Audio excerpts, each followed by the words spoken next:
The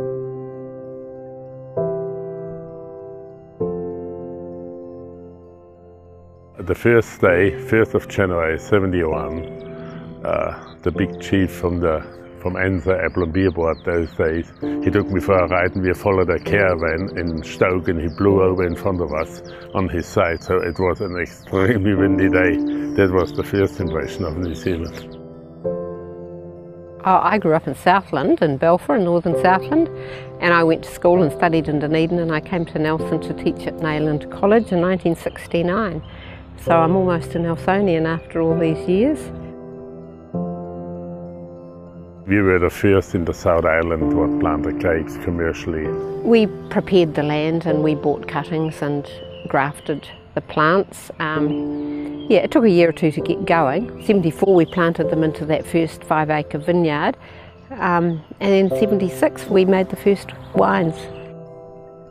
I remember as a very young child having a couch in the back of the winery. I'm the oldest of the three of us, so my brother and I, who are very close in age, would top and tail and have a little kip in the afternoon out the back of the winery. Our mum and dad would, you know, tinker away doing what they were doing. We always used to help mum and dad in the vineyard as much as we were, possibly more of a hindrance than a help, I guess. In the winery, doing little jobs, helping on the bottling line, stacking the bottles on, everything was done by hand. And then as we got older, we were doing pruning, helping with the pruning. I started driving tractors when I was probably, I don't know, 10 or 11, and just sort of grew from there. So for us, probably getting under their feet for the first 10 years until we were big enough to actually help. It's a job, but it's also kind of a way of life for us, so it's just, I don't know, it was what we did. We picked the first grapes in 1976 and sold from the cellar door here from, I think, Labour weekend, and we'd sold out basically by January, February of the following year. It's amazing to think how it's grown and developed and the opportunities. You know, it's all just changed so much. A lot of people around Nelson and overseas have very interesting stories of meeting mum and dad in the early 80s or late 70s, and just hearing stories about what they did in the early days. I was a child, so I don't remember them or didn't sort of notice it. We just grew up on the vineyard and it was just something that happened, you know.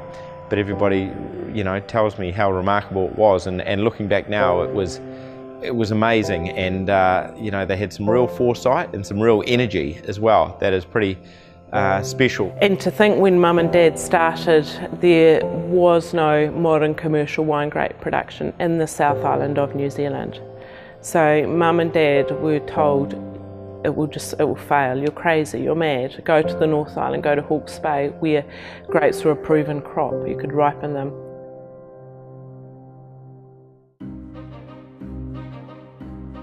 But the kids decided, you know, it's worthwhile carrying on. We didn't force anybody to come home. You know, we all them had the option. You can sell a winery, you can sell a business, you can sell whatever you build up.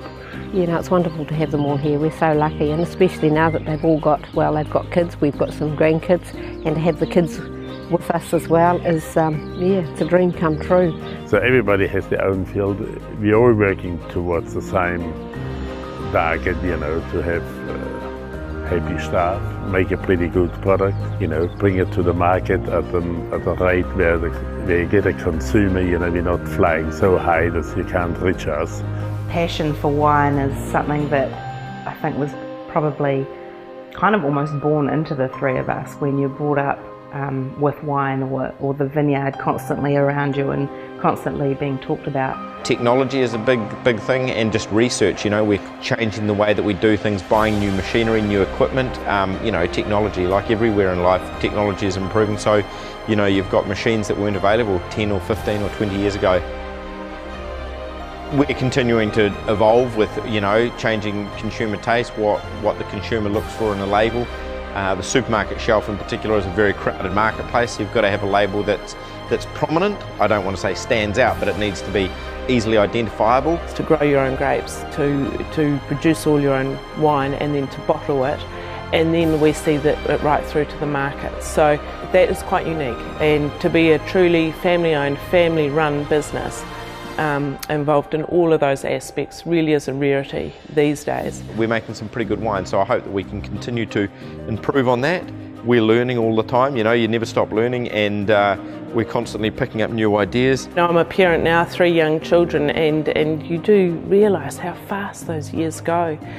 And 40th vintage, we had our harvest this year, and it's really incredible. Well, I think it's an amazing achievement. Certainly Mum and Dad have done a lot of work over those 40 years to start with nothing, and there were a lot of people that said, Nelson can't grow grapes, it's too cool, it's not the right climate. I think we've done pretty well and continue to do well, so it's the children's job to continue to grow the business. Legacy is something that we don't really, well, I certainly don't think about all that much. Day to day, we do the best we can. We make wines that we love and that we hope our consumers will love. If we're putting our name on the label, we need to stand behind it 100%. We're optimistic about the future, and I guess you do think, well, 40 years now, where will we be in 10 years, 20 years, next 40 years? I don't know where it'll go. Who knows? 40 years ago, I would never have dreamed that we're where we are now. But hopefully it will be here for many years to come, maybe for generations to come. I just enjoy it, and I still do. Otherwise I wouldn't be out in the vineyard, would I?